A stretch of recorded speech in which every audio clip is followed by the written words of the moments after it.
Before kayo upo, mga kapatid, kamayan mo ang iyong katabi, sabi mo, God's strategy will lead you to victory. Amen. God's strategy leads you to victory. Praise God. You may now take your seats, amen, sa pangalan po ng ating Panginoon sa Kristo. Amen. Last week ay wala tayo dito, mga kapatid, dahil tayo po ay nangangaral doon sa Rodriguez Rizal. No? May mga church tayo doon na atin pong nagsiselebrate ng 10 years anniversary. Praise God. At mapalad tayo dahil yung lugar natin ay maganda. No? Yung lugar na pinuntahan namin ay nakaranas po sila ng baha doon. Yung bubong nila doon ay talagang natatabunan noong mga panahon na bumabaha doon sa Rodriguez Rizal. No? Ang tawag na sikat doon ay Muntalban. Ayan. So, napakahalaga na mauunawaan natin, mga kapatid, maiintindihan po natin yung estratehiya po ng Diyos. Amen? So, lahat ba ay naka-at-is na, no? Para pag-aralan natin, para maunawaan natin kung ano yung mga hakbang para tayo ay magtatagumpay. No? Well, nagtagumpay na tayo. Binigyan na tayo ng tagumpay. Parang, ano tayo graduate na tayo. Diba? Ano na lang ang dapat natin gawin? Di ba? I-apply natin kung ano yung pinag-aralan natin. Yan. Sige, na yun Mayroon na, nagtapos na tayo, binigyan na tayo ng tagumpay. Ngayon, kapag graduate ka na, hindi natatapos doon. Tama, mali? Diba? Anong gagawin mo? I-comply mo yun. Kung may kailangan mong mag-board exam ka. Kung kailangan mong mag-apply ka. So tayo din, makinig kayo mabuti, tayo din, may binigyan na tayo ng tagumpay ng ating Panginoon. Pangalawa, binigyan na tayo ng kaligtasan ng ating Panginoon. Now, ano ang gagawin natin? Ang gagawin po natin ay susundin na lang natin yung estratehiya ng ating Panginoon. Kasi kung strategy natin ang susundin, magkakaproblema tayo. Di ba? Mayroon sa atin na magtatagumpay na tayo. Naiintindihan na natin kung ano yung mga plano ng Diyos. But sometimes, nakakalimutan natin, mga kapatid ko, kung ano ang dapat nating gawin. Na napakasimple, ang requirement po ng Panginoon, Hebrews 11:6, wala yan dyan. For it is impossible to please God for without faith. For he that come to God must believe that He is the rewarder of them that diligently seek Him. Kapag lalapit na tayo ngayon, nandito tayo ngayon, ang isa sa requirement ng ating Panginoon, pananampalataya. Sabihin mo sa iyong katabi, nananampalataya ka ba? Kaya dito natin maiintindihan kung gaano kaimportante yung pananampalataya. Yun yung requirement po. Gusto nating magtagumpay? Sinong gustong magtatagumpay? Kung gusto nating magtagumpay, ito yung isa sa requirement. Now, isa-isahin ko, mga kapatid. Hebrews 11:30. I-shortcut natin din, bigyan ko kayo ng idea. By faith, ang lahat magsabing, by faith, the walls of Jericho fell down after they were compassed about 7 days. Na anong kwento nito? Marami sa inyo alam na kung anong kwento ng Jericho. Kung paano po binasag, paano po sinira ng Panginoon ang wall. Nakapunta na kayo sa Intramuros? Sino nakapunta sa Intramuros?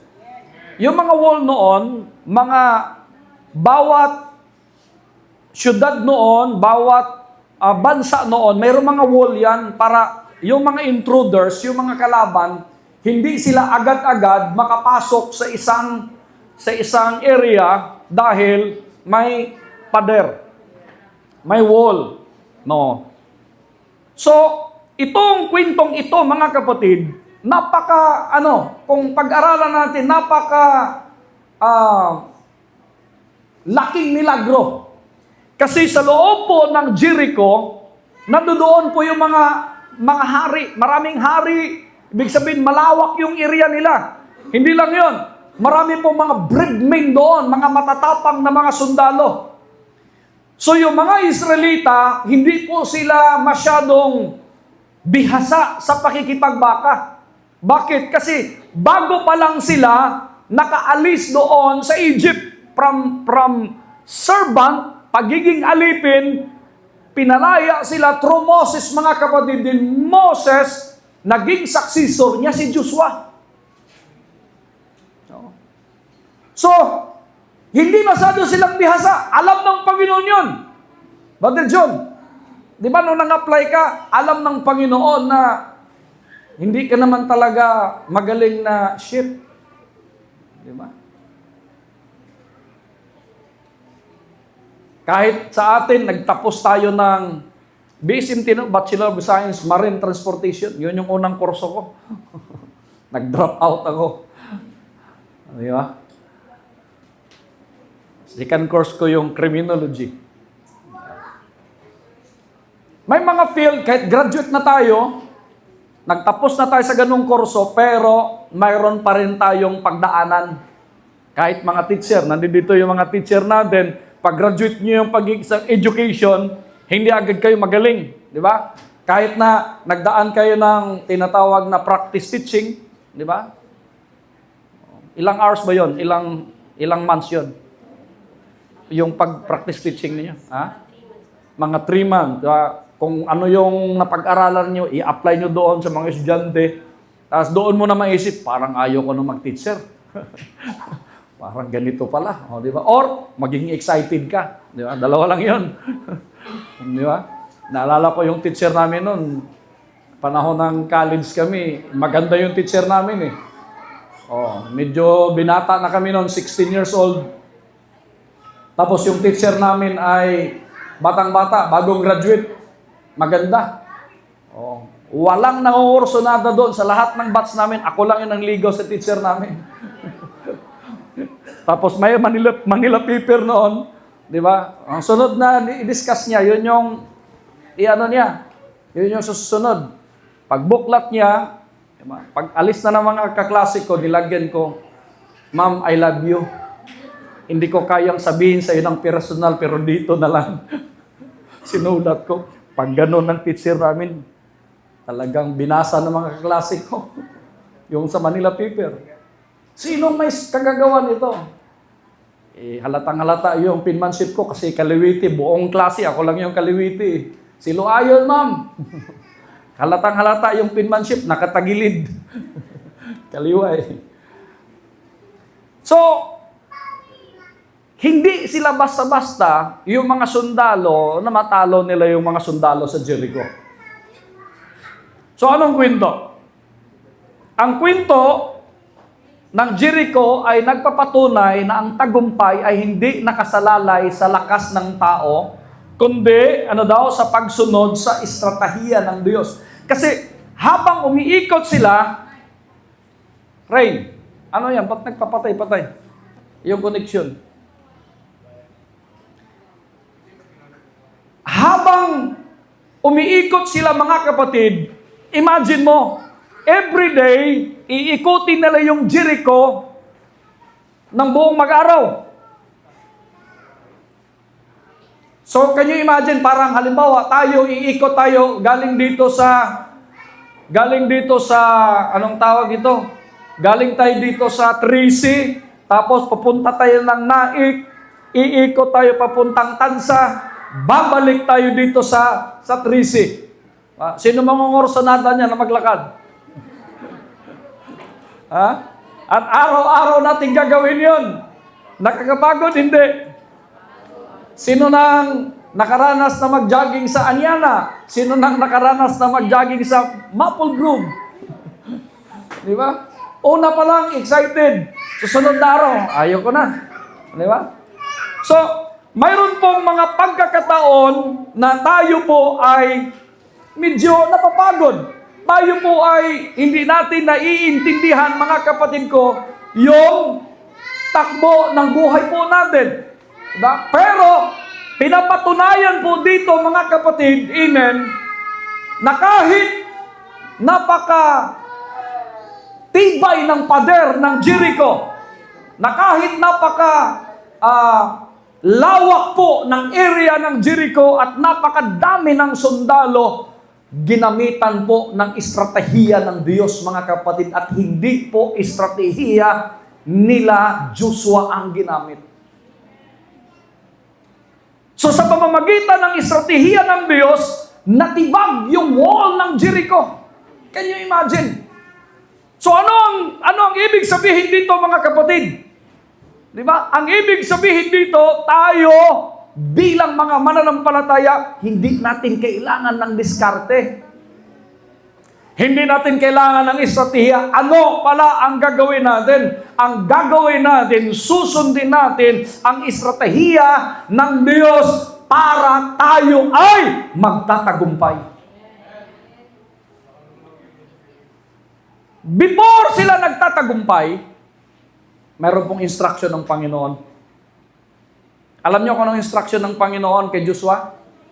Joshua, sabihin mo sa lahat ng mga sundalo, sa lahat ng mga pare, sa lahat ng mga tao, sa mga Israelita, habang umiikot kayo, wala kahit isang magsasalita.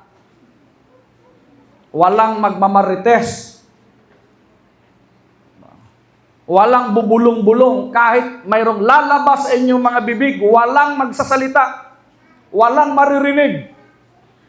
You need to shut up.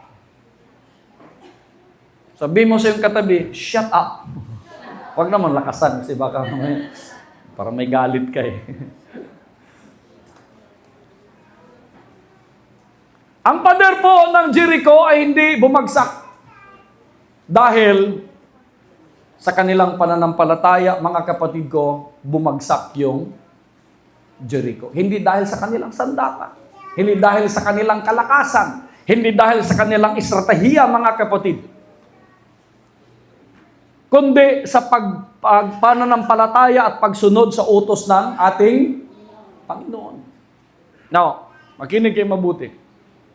Nung sumunod sila na walang mag-iingay, nagiging tagumpay yung kanilang pag-ikot doon sa Jericho, mga kapatid. Makinig kayo mabuti. Kung sakasakali, bigyan ko lang kayo ng question sa isip ninyo. Kung sakasakali, habang umiikot sila everyday doon sa Jericho, sa syudad ng Jericho, at nung ikapitong araw, 7 bisis din nilang iikutin. Yung panahon na pagod ka na, doon ka pa uli, dyan pa ikutin uli. Doon ka pa papagurin uli. Diba? May mga panahon sa buhay natin na kapag pagod ka na, may mga rami kang problema, doon din darating yung mga pagsubok sa buhay mo. May kausap ako. Yung parang naiinis ka na, hindi mo na alam kung anong gagawin mo sa buhay mo, doon pa mayroong mangungulit sa'yo. Yung panahon na walang-wala ka na, tapos hindi pa kayo magkaintindihan ng asawa mo. Diba? Yung mga panahon na minsan kasi kapag medyo may discussion kayo, may pag-aaway, may mga pagtatalo kayo, medyo madali kayo magkakaintindihan kapag, magkape na lang tayo. Pag mayroon kang pangkape, Brother John, mag-coffee na lang tayo sa Shuttle's Best o sa Starbucks o kaya may bagong coffee shop dyan na binuksan. Punta na lang tayo. Doon na natin diskasan yan. Huwag natin mag-away dito. Kung magdidiskasan kayo, Sister Angie at Mother Ken, tapos wala kayong pangkape. Di ba? No? Magkakaroon tayo ng problema. Di ba? Di ba parang nung nag-aaral tayo noon, yung panahon na pagod ka na, iwan ko ba yung mga teacher minsan, may mga teacher tayo dito. Sabi ko nga sa mga anak ko, Nak, di ba pwede pag Friday na wala ng assignment, wala na kayong gagawin? Bakit ang dami nyo pa rin ginagawa? Hindi nyo magagampanan yung pagkabata ninyo. Ngayon, wala na? Mayroon pa rin, ma'am? Ha? Sa Ellen na po ba? Sa high school, wala na? Mayroon pa rin? Mayroon pa rin, di ba? So, habang sabi ko sa mga anak na mamasyal kami, gumagawa ng assignment, minsan hindi sumasama. Bakit? May gagawin ako eh! Patay ang gagawin. Hindi kayo magiging masaya buong pamilya. Bakit? May maiiwan, may mga ginagawa. At saka, kung sasama naman, mapipilitang sasama kasi may iwan. Pag uwi, gabing-gabi na, doon gagawa kasi kinabukasan may pasok na. Ay, mga ganun talaga. Ito, makinig kayong mabuti. Pero pala, sa buhay, makinig kayong mabuti. Hindi pala natin dapat i-stress yung buhay natin. Ano ang dapat natin gawin? Sumunod lang tayo. Ang pader ng Jericho bumagsak, hindi sa pamamagitan ng mga sandata, wala pang kanyo doon, wala pang mga tawag ito, mga malalaking sandata na tinitibag nila doon sa pader ng Jericho. Ano lang ang nagpapabagsak? Ano ang nagpapabagsak? Ang pananampalataya lang nila at pagsunod sa utos ng ating Panginoon. Doon po bumagsak ang pader ng Jericho. Ano ang number 1 natin gawin? Susunod. Sabihin mo siyang katabi, handa ka bang sumunod? So, mayroon tayong 3 katotohanan. There are 3 realities kung paano tayo magtatagumpay. Handa na kayo magtatagumpay? Kasi lahat tayo, basa ng libro, paano magtagumpay. Manunood tayo ng reels, paano magtatagumpay. Minsan binubudol pa tayo. Ay, mayroon palang libro to, akala natin ano. Parang magagaling din sila magsasalita eh. Tapos kung gusto mong magtatagumpay, bumili ka sa gawa kong libro. Ha? May libro pala to. Mag-order ka dito. Ikaw din, gusto mo magtagumpay, makiki-order nga. Di ba? Pag-order mo, pagdating doon, mga trapo. Ang bira to, trapo. Maraming mga maluluko eh. So, 3 realities. Handa na kayo? Unang realidad. Ang estratehiya ng Diyos ay nangangailangan ng pananampalataya. Sabi mo sing katabi, mananampalataya ka. Napakahalaga po ng pananampalataya. Bakit? Ang pananampalataya, Hebrews 11:1, ang pananampalataya ay ebidensya sa mga bagay na hindi po nakikita. Hindi mo pa nakikita, naniniwala ka na. Hindi mo pa alam kung makabayad ka sa utang mo, Brother John, pero naniniwala ka na makabayad ka. Di ba? Kasi kung computin mo yung sweldo mo, parang hindi kasya. Pero magtataka ka, hanggang ngayon, nakakaraos tayo mga kapatid. Why? Dahil sa ating pananampalataya. Yung magtataka ka, kaya nga sa oras na umpisahan mong mag-compute sa sweldo mo at sa mga expenses mo, diyan din mag-uumpisa na magbibilang ka ng langaw. Kasi hindi talaga kaya. Bakit kaya? Itong income natin ganito lang. Pero yung expenses natin napakalaki. Pero bakit kaya? Kaya naman. May kausap ako. Nagreklamo tayo pero hanggang ngayon buhay pa rin tayo. Tama, mali. Di ba? Marami tayong iniisip, nag-i-stressan tayo mga kapatid. Pero hanggang ngayon, nandito pa rin tayo. Bakit? Ano ba lang gusto ng ating Panginoon? Ikalawang Korinto, mga kapatid, 5:7. Sapagkat kami ay nagsisilakad sa pamamagitan ng pananampalataya, hindi sa pamamagitan ng paningin. For we walk by faith and not by our sight. Anong gusto ng Panginoon? Lalakad tayo na hindi tayo dapat nakapoko sa mga material na bagay. Mga material na bagay, nakikita natin. Alam niyo bakit nai-stress tayo? Bakit nabibigo tayo? Kasi ang akala natin, ang paglilingkod sa Panginoon, literal na nakikita natin yung Panginoon, pagpapalain mo ako. Yung laging iniisip natin, mga kapatid, amen, ay literal. Di ba? So, nabibigo tayo. Kasi nag-expect tayo ng mga material na bagay. Nag-expect tayo na makikita natin yung mga bagay. May kausap ako. At kung hindi natin nakikita yun, lalo na nagpipray ka, Panginoon, gusto ko ng pera, Panginoon. Hindi ka binibigyan ng pera ng Panginoon. Anong binigay sa iyo? Trabaho.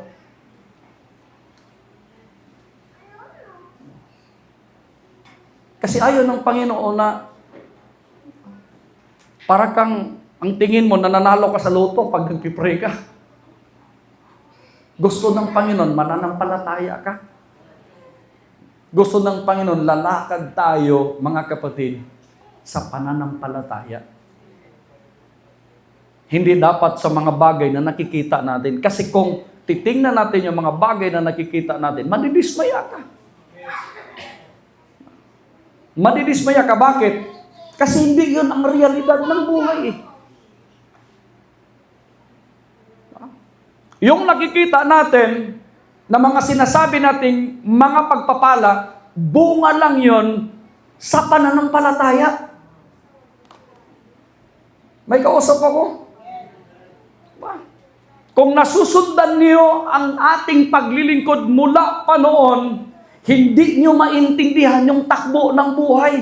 Parang akala natin noon, walang mangyayari dito.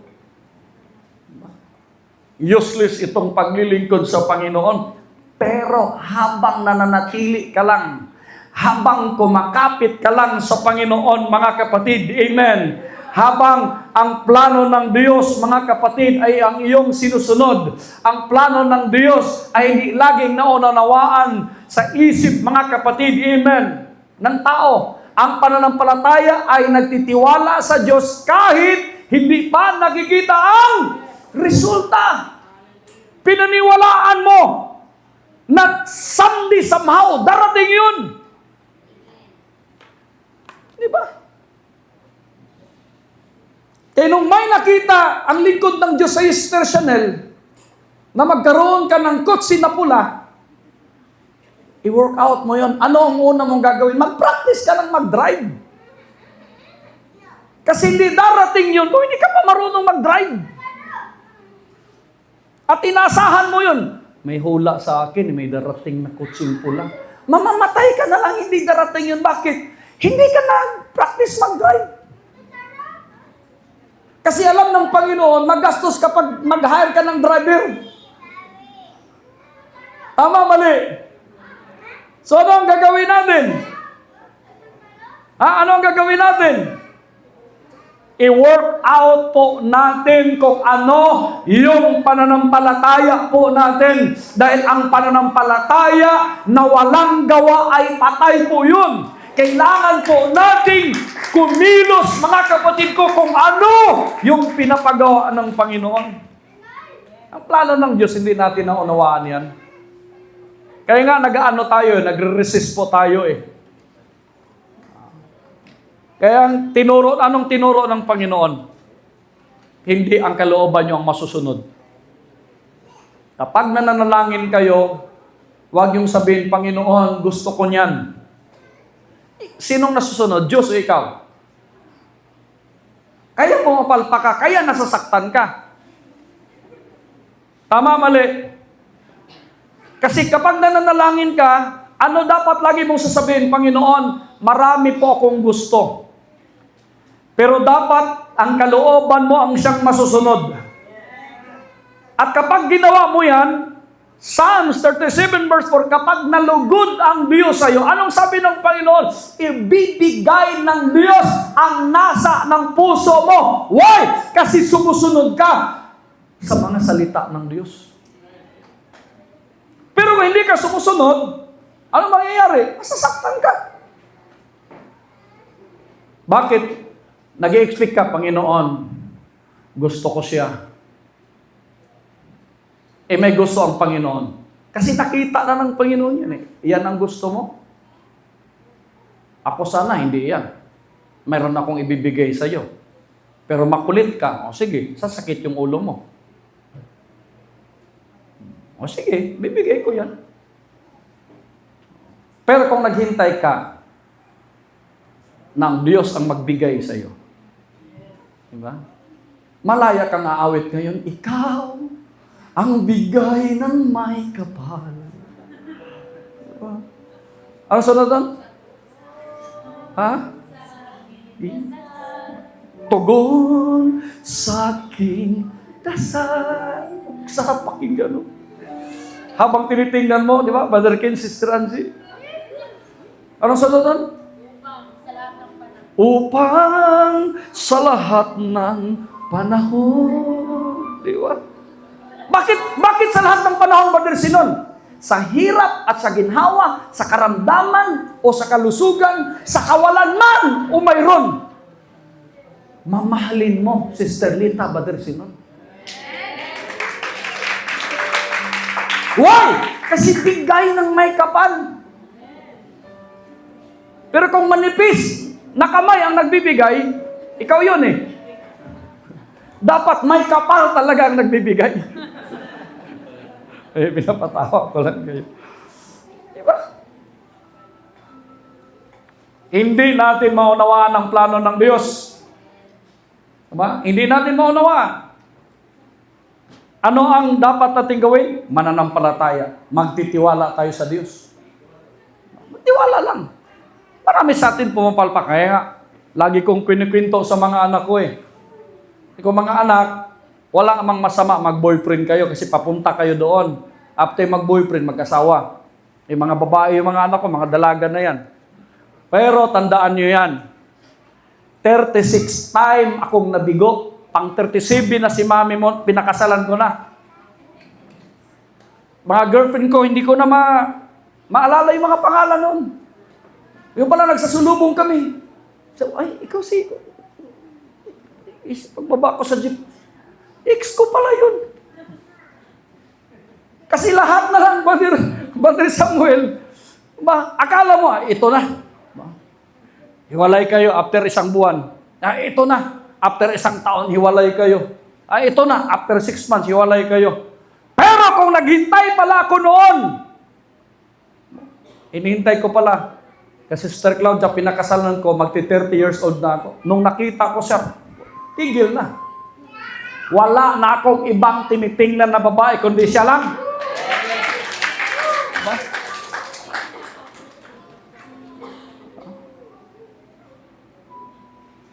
Kahit sa kalusugan at ano pa? Hindi karamdaman ang uso ngayon eh. Kahit manipis na ang katawan o kaya medyo tsumabi na ang katawan, siya pa rin titingnan ko. Kahit na BMW na, bil mo 8, okay pa rin. Masabi niya, mamaya ka lang. Gulpi sarado ka mamaya. Diba? Bakit? Kasi bigay ng may kapal na yun eh. Diba? Papalag ka, Brother John, may kapal yun. Kapag nasampal ka ng may kapal, anong mangyayari sa'yo? Wow! Wow! Diba? Kaya, laging nakatingin ka kay Sister Sheila. Kahit may mga nagpapakyut-kyut dahil mga OGT. Hi, Ship Jones! Chupi kayo dyan. May asawang naghihintay sa akin. Siguraduhin mo yan, ha? Oh. Baka may mga tagalasal doon na, Hi, Chef Jones. Kung okay to, ha? Batang-bata. Alalahanin mo, 3 yung Maria mo. Yun lagi mo isaksak sa isip mo. Di ba? Kasi tayong mga lalaki, normal yun, Brother Samuel, di ba? Humahanga tayo. Humahanga tayo. Huwag kayo matisod, ha? Normal yun. Hindi ka tao. Ba? Hindi ka naman nakaprogram, eh. Kaya nga, followers tayo ni Kristo. Bakit? Si Kristo, mga kapatid, tinukso sa lahat ng mga tukso. He tinted like we are. Tinukso siya kagaya sa atin, but yet, without sin. Talagang matatag siya, Mike. Akala mo, di ka madadamay, ha? Matatag. May mga panahon naman na, lalo na, ito ang demonyo, ha? Lalo na pag mga nag-aaway kayo, may hindi kayo pagkakaunawaan, tapos parang natulog, gumising, nagtrabaho si Ken. Ang demonyo, alam na alam yan. Sasalubungin ka nung, ano ninyo, yung mga HR na mga sexy, magaganda. Hi, Ken. Pero dahil bigay ng Diyos, Sister Angie, tabi kayo dyan. Wala akong pakialam sa inyo. Matibay.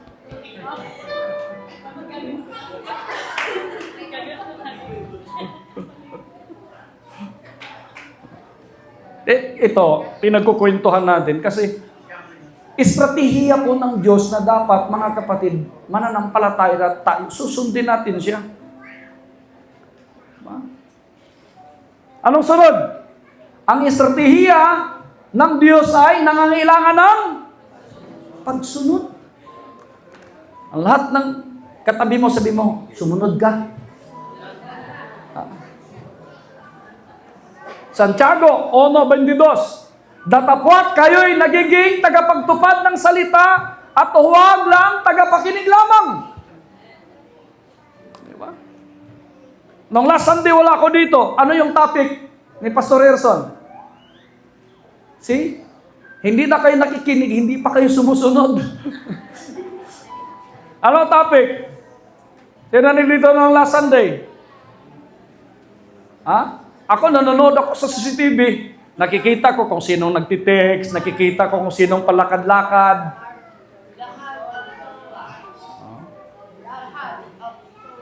The heart. Si Pastor Erson na hindi ako. Last Sunday, wala ako dito. At nanonood ako sa CCTV, nakikita yan. Para kung Panginoon nakikita. Pakwinto-kwintuhan lang itong mga to. Umiikot yan. Tinitingnan ko isa-isa. At nakikita ko dyan kung sinong inaantok. May CCTV yan, no? Narinig yung busit, recorded yan, nire-review ko yan pag Sunday. Kaya alam nyo na. Ano ang kailangan? Anong kailangan? Pagsunod, hindi lang tayo dapat nakikinig. Kaya nga mahalaga kapag nagtuturo tayo dito, nangangaral tayo dito, nagtitake note kayo. Because a short pencil is better than long memory. Yung preaching ko, nung nakarang Sunday, ito yung pinipreach ko doon. Iba yung deliver ko doon kasi sa dito. Bakit? Iba yung pangangailangan ninyo. Nga nililista ko yan, sinusulat ko yan mga kapatid ko, ina-upload ko sa YouTube. Bakit? Kung wala na ako, makikita pa ng mga anak ko yan, mga apo ko yan.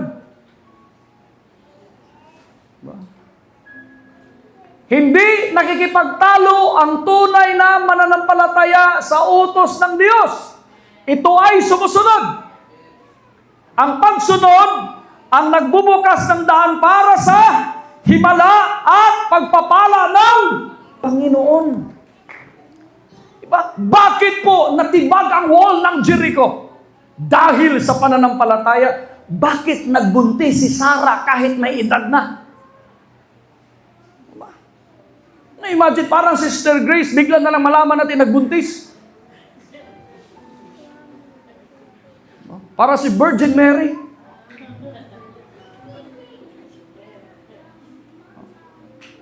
Ano kayang, nakapagtataka. Pero, tama lang na mabuntis po si Sarah. Bakit? May asawa eh. Sister Grace, hindi pwedeng magbuntis yan. Kasi isa lang ang blessed woman. Di ba? May kausap ako mga kapatid. Kapag daw tayo sumusunod, atin pong ginagawa ang ating pananampalataya, mga kapatid, magbubukas ng daan sa himala at mga pagpapala ng ating Panginoon. Magtataka ka mga kapatid habang sumusunod ka sa mga salita po ng ating Panginoon. Dahan-dahan mong nararamdaman na pinagpala ka. Dahan-dahan mong natutuklasan na, amen, na may mga himala, amen, hallelujah, na dumating sa buhay mo. Why? Kasi nanampalataya ka at sumusunod ka sa mga salita ng ating Panginoon. Hindi madali. Sa mahirap natin sundin ang gusto ng Panginoon eh. Di ba? Napakahirap. Kaya ito, nakwento ko kay Sister Claudia. Noong nagiging fix ng puso ko, Brother John, may tukso na dumating sa akin. Mayroong isang kaibigan ko na may girlfriend. Ito, kukwento ko sa iyo. Ang sabi niya, bro, yung kapatid ng girlfriend ko, crush ka. At the time noon, early 2000, kinig ka dyan early 2000, kapag ang babae noon, dalaga noon, may kotse, big time. Di ba? Yung tatay nila ay, yung chief engineer ng Qatar Airways. Twice a year sila nagtatravel. At yung babaeng yun, naka-record to totoo to kasi nakarating si Sister Claudia doon. Taga Cavite City. Sabi ko, sige pupuntahan ko. Sabi ko kay susubukin ko talaga kung ano ang kalooban ng Panginoon. Pumunta kami. Pinagpipreach ako. Doon sa nila. Yung church nila. May mga asawa naman na sila eh. Sabi ko basta kilala niyo yung pastor na yun. Sige, pangalanan ko na. Sabi ko kay Pastor Ramil, bro, maganda, mayaman sila. Pero yung puso ko, wala dyan eh. Hindi pwedeng, dahil magbarkada tayo, ito din magkakapatid. Hindi pwede. Nangako na ako eh. Yung puso ko kay Sister Claudia na. Kahit anong gagawin, siya talaga yung sigaw ng puso ko.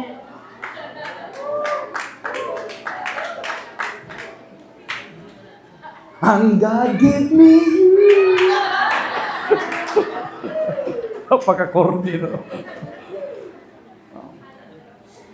At noong nagpakasal na ako, to make the story short, bigyan ko lang kayo, bakit may himala? Yung nanay noon, kasi yung nanay noon, gustong-gusto ako na pangasawa ng anak niya. At habang dumadaan kami ni Sister Claudia, doon sa hotel anong hotel yon? Heritage Hotel. Nakikita ko, yung babae na yon, nagiging model doon sa Heritage Hotel. Sabi ko, kilala mo yan, di ba? Pupuntahan natin yan. Magpipreach ako doon. Yun yung niririto nung kaibigan ko at saka yung nanay niya, gustong-gusto ako. Yung iba sa inyo, yung taga dito, kilala nyo si Pastor Nono, di ba? Para maging katotohanan talaga. May church yun noon sa Cavite City na medyo mayaman yung may-ari ng bahay. May mga anak yon, 3 dalaga. Magaganda. Ba? Pero may singganda pa ba kay Sister Claudia? Ano ibig sabihin? Minsan nasisilaw tayo sa mga bagay na nakikita natin. Ba? Dapat ang sundin mo mga kapatid kung ano yung dinidikta ng Panginoon sa buhay mo. Kasi ikaw ang nakakaalam yan. Huwag kang titingin na siguro dito ayos ang buhay ko. Siguro dito magiging masaya kami. Magkaroon kami ng happy ever after. Hindi yun. Ano ang gagawin natin? Sundin natin ang mga salita ng Panginoon. Gagawin natin kung anong ipinapagawa ng Panginoon. Bakit? Ito'y magbubukas, mga kapatid ko. Amen. Ng himala at higit sa lahat, makakasumpong tayo ng totoong pagpapala galing sa ating Panginoon. Diba? Lately, nalaman ko, yung dalawang magkapatid na nagka-problema sa asawa. Bakit? Hindi sanay sa kahirapan. Sister Claudia, nung nanligaw ako sa kanya, isa lang ang tanong ko, Sister, kaya mo bang magiging asawa ng pastor? Nung sinabi niyang, opo. Hindi na ako ginanon ko na. Ano, Sister? Sabi niya, uwi na ako. Yan, nandyan si Mamang eh. Asama si Mamang. Dala-dala ko yung cake at saka yung, di ba, Mang? Lakas ng ulan, Brother John. Bagyo at the time. Bagyong Kabayan. Bahang-baha yung Tarlac. Binuhat pa ako nung kapatiran si Pastor Dennis. Maliit yun na tao. Binuhat ako. Hindi pwede mabasa ako. Manligaw ako. Bit-bit ko, Brother Samuel. Bulaklak at saka cake. Kumukulog-kulog. Baha. Ito yung prayer ni Sister Claudia. Ito, buhay yan, Sister Claudia. Buhay pa yan. Alam mo prayer niya? Panginoon, kung ako na, ipakita mo sa akin na titila ang ulan. Imagine mo, habang paparating ako doon sa Camp Makabulos, kaya harap ng bano sa kanila, tumigil yung ulan, Brother Samuel. Nandyan lang, hindi pumapatak. Imagine mo yun. Kaya nung sinabi ko sa kanya, Sister, ikaw na ba o maghintay pa ako ng iba? Ako na po.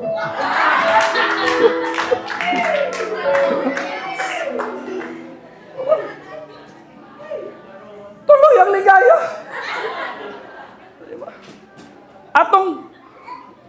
Basta umuuna siya, kaya mo magasampas bago niya, uwi na agad ako. Matik na yun. Di ba? Ano pa pang gagawin mo? Matik na yun. Payag siya eh. Pag uwi ko, sakay ako sa 5-star bus. Doon sa yung tawag dito, terminal. Siya nakapunta ng Tarlac. Papunta ng Baguio, papunta ng Nueva Ecija doon. Pagdating ko talaga sa bus station. Kasi ang Baguio pala, may mata yan. May mata. Nung umikot yung Baguio, mga kapatid ko, na tapat sa Tarlac, yung mata, blanco yun, walang ulan yun. Walang yan, tataka ka, bakit maulan sa kabila, pero dito sa kabila, walang ulan. Kasi yun yung prayer niya eh. Noong nakita niya, noon may buhok pa ako, Jericho Rosales, panis yan! Kabataan ko, sabi ko kay Jai, pakita ko sa yung picture ko nung bata pa ako. Di ba? Jericho Rosales. Di ba si Brother John, Coco Martin. Ngayon, Coco ni Martin na.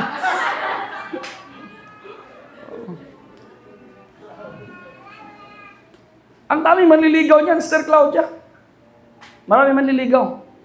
Nung nalaman nila, taga Mindanao yung sinagot niya, wala. Doon nag-umpisa. Marami na mga kaibigan kong nawawala. Mga manliligaw pala niya, mga kasamahan kong pastor. Oo. Dami. Tapos pinapakita pa niya sa akin, ito yung mga sulat niya, Nung kasal na kami, Brother Samuel, binabasa kong, ang corny naman ng mga to, sulat-sulat pa. Samantalang ako, ganun lang simbolo. Effective. Ngayon pala, ganito na. Masaya kapag sinod mo ang mga salita ng ating Panginoon. Pangatlo, ang estratehiya ng Diyos ay nagdadala ng tagumpay. Sinong gusto magtatagumpay? Kung ang Diyos daw ay sumasa atin, sino ang laban sa atin? If God be for us, then who can be against us? Magtatagumpay po tayo mga kapatid. Why? Because He is our Jehovah Nissi. God will give us victory. Pwede bang palakpakan natin ang ating Panginoon? Kapag ang Diyos ang lumalaban para sa kanyang bayan, walang pader na mataas, walang hadlang na napakalaki, at walang laban na hindi kayang pagtagumpayan, mga kapatid. Amen. Why? Dahil ang pananampalataya at ang pagtitiwala sa plano ng Diyos, yun yung magbibigay sa atin ng tagumpay. Pwede bang palakpakan natin ang ating Panginoon, mga kapatid?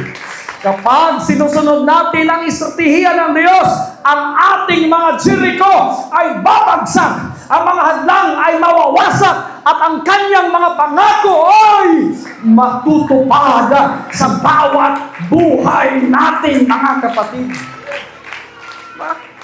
Sa ngayon, hindi pa natin nakikita.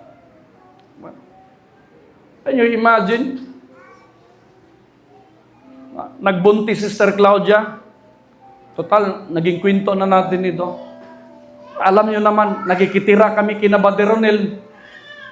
Nung nanganak, mga kapatid, nung pinanganak yung Jaira na yan, yung magandang anak ko na yan, na-hostage yung birth certificate niyan, Brother Samuel. Wala akong pambayad, kulang. Kasi plano namin, normal. May 10,000 ako. Mayabang na ako ngayon. Dok, anak ko, papanakin mo itong asawa ko. Umabot ng almost 24 hours. Wala, hindi lumalabas. Kaya pala matigas ang ulo ng anak ko. Yung puso niya 3 beses umiikot dito, loop cord. Kahit anong iri. Nagbabounce lang, nakikita ko na yung buhok. Kung sumuko na yung doktor eh. Sabi ko, hindi pwede, Dok, ako magpaanak doon. Sabi ng doktor, bahala ka. Ako na paanak. Sabi ko kay Sagra, Ire, ka mo natin pangbayad. Ire! Kahit anong ire, sabi ng doktor, ginaganon-ganon, parang walang ng pulso yung anak mo. Sabi ni Mamang, Pastor, dali na natin yun sa hospital. Kasi sa lying-in lang kami. Sabi ko, nakaka-nervous si Mamang, umiiyak. Hindi pa ako sanay nung umiiyak si Mamang. Umiiyak na yung binan ko, anong gagawin ko? Sabi ko, di mo talaga kaya? Sabi ni Sir Jaja, hindi na eh. Tricycle, malapit lang naman yung parang dito yung lying-in, tapos dyan sa GM yung hospital. Tawag ko tricycle, wala nang panti-panti Sir Claudia. Karga ko doon sa tricycle, pagdating namin doon sa minuto lang. Saksakan ng anesthesia, hiwa ang yan. Mamaya-maya, nakita ko na si Jaira. Ang ganda pala. Kung natagalan yon, kasi minsan ang kawalan, mga kapatid ko, sumpa din yun eh. Huwag kayong ma-open ha. Kapag walang-wala ka, sumpa yun eh. Kaya nga gusto ng Diyos, pagpapalain tayo. Kasi kapag wala ka, anong mangyari? Hindi sana patay na yung Sister Jay. Ang ganda pa naman. Oo.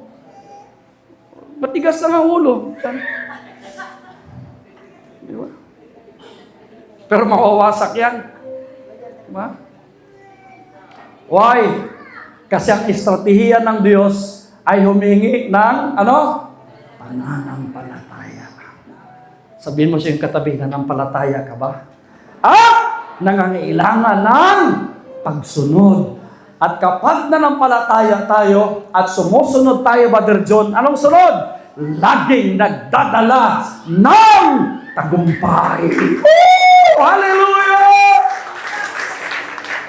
Kapag nanampalataya tayo, sumusunod tayo, ang kasunod niyan ay tagumpay, mga kapatid. Magtatagumpay tayo. Hindi siguro ngayon, Pero dahan-dahang ipapakita ng Panginoon, someday somehow, ang iyong pinapanalangin, ang iyong araw-araw na pagsunod at pananampalataya, mga kapatid, magbubunga ito ng tagumpay sa bawat isa sa atin. Sabi ko nga sa mga anak ko, kung hindi man ipahintulot ng Diyos, mga anak, nagiginhawa ang buhay natin, sisiguraduhin ko sa inyo na sa panahon ninyo, habang nag-aaral kayo mabuti, giginhawa yung buhay ninyo. Pero alam niyo ba anong pinakita ng Panginoon? Before nagtatrabaho yung mga anak ko, pinakita ng Panginoon na may milagro. Pinakita ng Panginoon na may malaking pagpapala na binibigay. Himala yung mga kapatid, hindi kaya yun ng kahit sino mang nagtatrabaho o nagninegosyo. Sa isang kisap mata, may ginamit ang Panginoon, mga kapatid, na pagpapalain ang lingkod ng Diyos. Why? Kasi matagal na, mga kapatid, almost 30 years, lumuluhod, nananalangin, mga kapatid. At before nag-30 years, ipinakita ng Panginoon, ito ang tagumpay dahil sumusunod ka, dahil nanampalataya ka. Amen.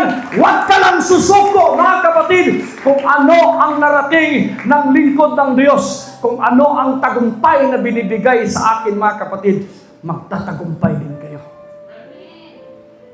Makakamtan nyo rin, mga kapatid. Amen. Ang tagumpay. Manalig lang tayo. Kapit lang tayo, mga kapatid. Huwag lang tayo magmamadali. Dahil someday, somehow, amen, mayroong gagamitin ang Diyos sa iyo. Minsan, hindi kaya ng trabaho. Hindi kaya ng negosyo. Pero kapag matindi ang iyong pananampalataya, may milagro yan, mga kapatid. Amen. Sabihin mo sa iyong katabi, handa ka na ba sa milagro? Yan, nakikita kasi natin, yung himala, akala natin, mga pilay nakakalakad, bulag nakakakita. Mga kapatid, ang dami pong milagro, hindi lang sa pisikal. May mga milagro din material, may milagrong spiritual. Lahat ng aspeto ng buhay po natin, pwede tayong magkakaroon ng milagro. Pwede magpalakpakan natin ang ating Panginoon. Hindi po tayo pababayaan ng ating Panginoon, mga kapatid. Why? Kasi gusto po ng ating Panginoon magtatagumpay tayo. God's strategy leads to victory. Sinong gustong magtatagumpay? Tatlo lang. Before tayo magtatapos. Ano? Pananampalataya. Pagsunod. At ano? Magtatagumpay ka na, mga kapatid. Yun yung realidad. Amen. Ngayon, parang mahirap pa. Nakikita ko ngayong 15 years ago, 13 years ago, 10 years ago, nakikita ko, ang liit pa ni Joy, si Jenny na hindi pa ganun kaganda. Si Jai parang tikla pa. May picture ako dito. Tinitingnan ko. Si Kate hindi pa ganun kaganda. Si Chanel, hindi pa nakaranas ng busog, parang payat na payat. O, tingnan nyo ngayon. Si Sister Janice lang, mula noon, yung itsura ni Sister Janice, hanggang ngayon, ganun pa rin. 20 years ago, yung people ko na yan doon sa Pasay. Ngayon, hanggang ngayon, ganun pa rin yung itsura niya. Kahit may 2 anak na. Mabagal pa rin.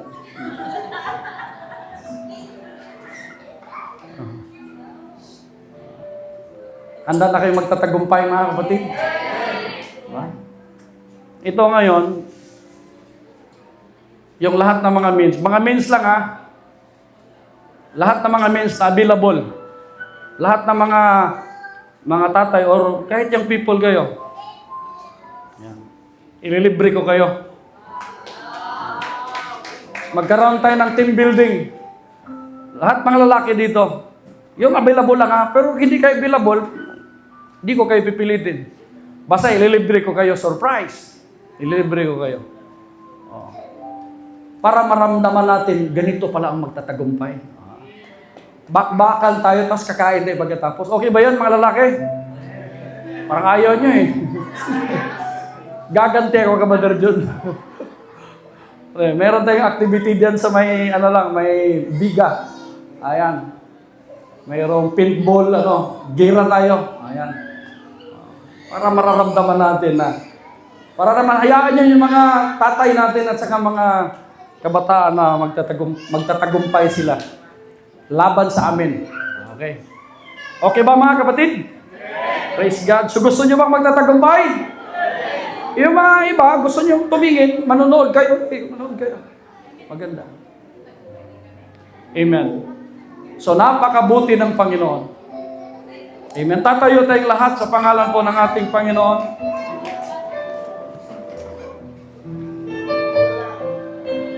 Uwitan natin siya. Kahit